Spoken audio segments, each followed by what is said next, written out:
back. Today we're gonna make some crab cakes. Yesterday we cooked a nice giant rock crab that we had. We ate most of it, but we still had a lot of the meat left. So we took it out, cleared it all up. We took all the shells, took all the meat. So this is all the meat. Some of the onion and garlic still left there. We're using that as well. A medium onion that I chopped. About 5 cloves of garlic. Some red pepper flakes.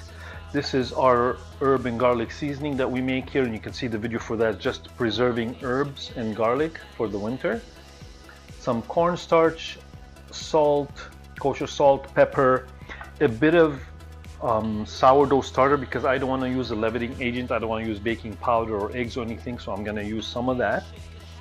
And of course, a couple of potatoes that I boiled here. And they should be ready now.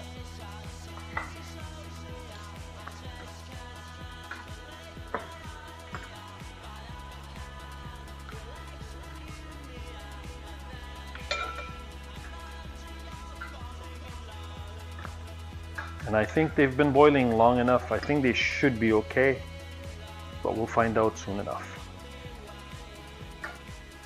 We may need to mash them a little bit, but we'll see. I'm gonna add our crab meat, our onions, our seasoning,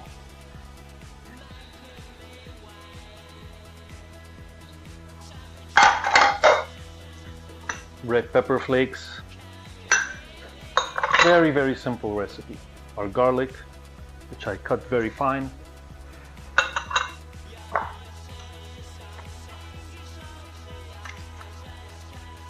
Pepper and salt.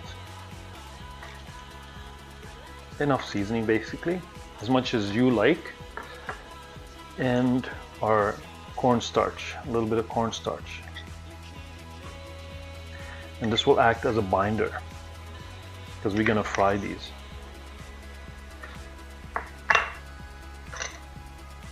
And of course, our sourdough starter. Not a lot to start, just a bit. There we go, that's enough.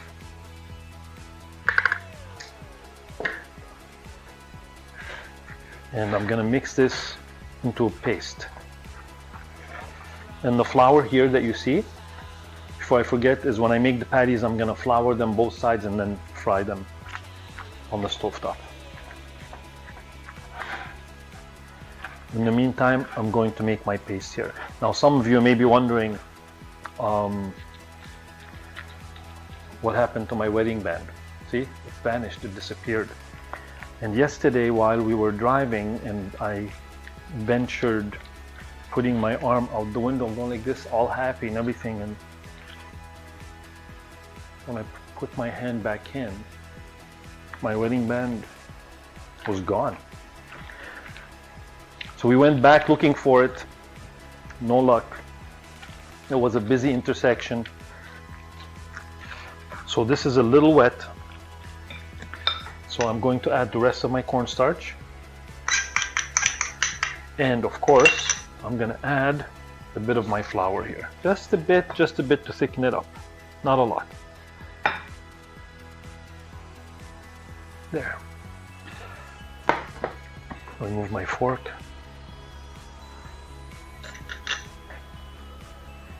And these things do happen. You have to play it by ear, right? You have to adjust. Cooking is adjusting.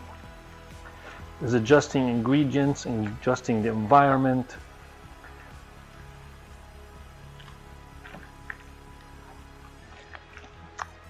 Following a recipe is very good, but sometimes you have to adjust it, and you have to know how to adjust it properly, because things don't always work out exactly as you want them to.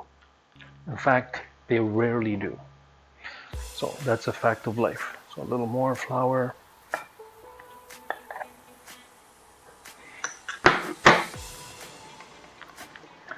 In the meantime, while I mix this, I hope everyone is doing good, everyone is safe, and everybody is practicing social distancing during this pandemic that we're going through, all of us.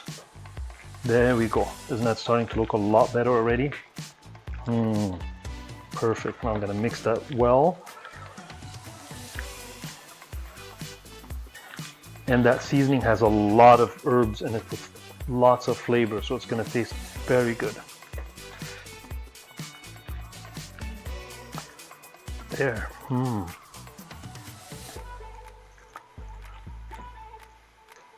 I think I can work with this. I can definitely work with this.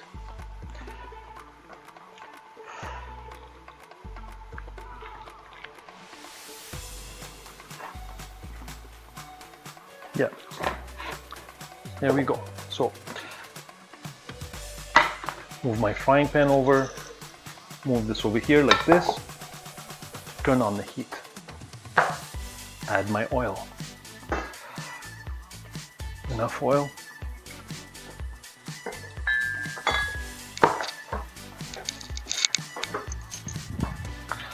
and I don't want this to be very, very hot, but medium is good, because I want it to cook well inside.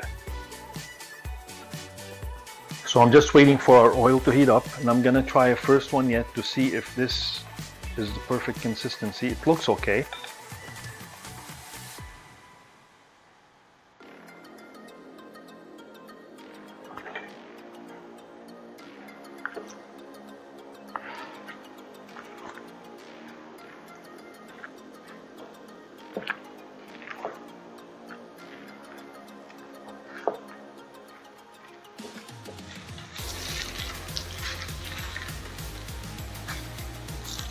Come on, I need to flip this over. There we go. Yeah, it's definitely a little bit wet, and so I added a little bit more flour here so it's easier to work with.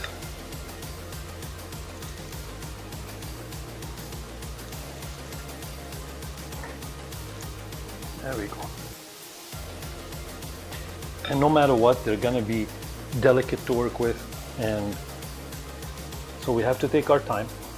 Very easy, just take our time and do them right. There we go.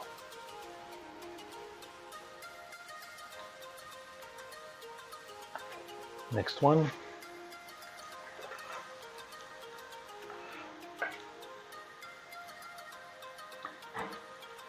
We're not making a mess, and in the end, it's the taste that matters, and they will taste fantastic, I know that. Because I know what I put in them, and I know how fresh and good quality ingredients we put, and it's a good recipe. There we go. This one is the best so far.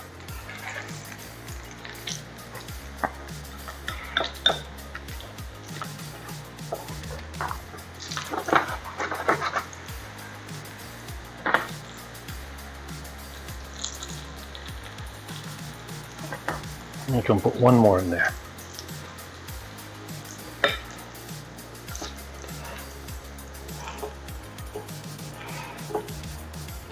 So with a little bit of patience and a little bit of improvisation, we have our fantastic crab cakes. There you go.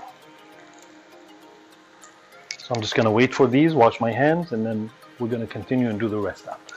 So these are the first 4, and they're working out just fine. We're just trying to cut the videos shorter so you don't have to film every second of it.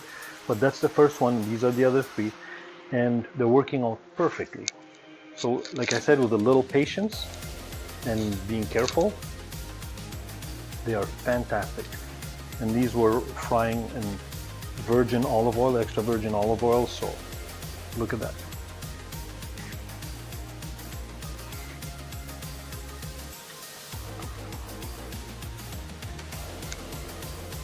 Now you can eat these with a sauce, you can have them inside a burger, whatever you like. Any way you choose, with a dipping sauce would be perfect. They're spicy, full of flavor, and there's a lot of crab meat in there. So I'm gonna wait till these are done, and then I'm gonna do these, and I'll see you near the end. These are our last 2 crab cakes. We already ate one, as you can see. And they turned out to be fantastic, very soft, but still very easy to manage and tasty and delicious, fresh, just beautiful. And we used olive oil to fry them in, so that's okay. These are almost done.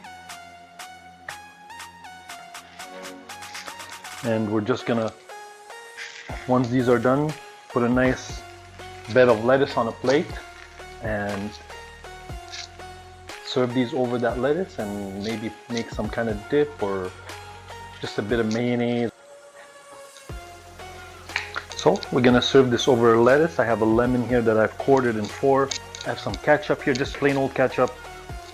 Gonna put a little bit of mayo like that, and then I'm gonna just twirl it around a little bit, not much, just like this. Gonna put this here like so. Move these over. Leave this here for now. And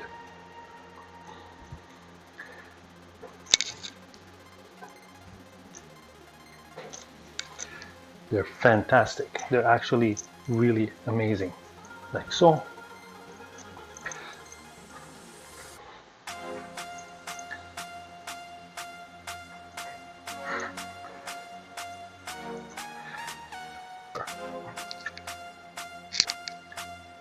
So that's it for our crab cakes. Please do like, subscribe, and share our videos.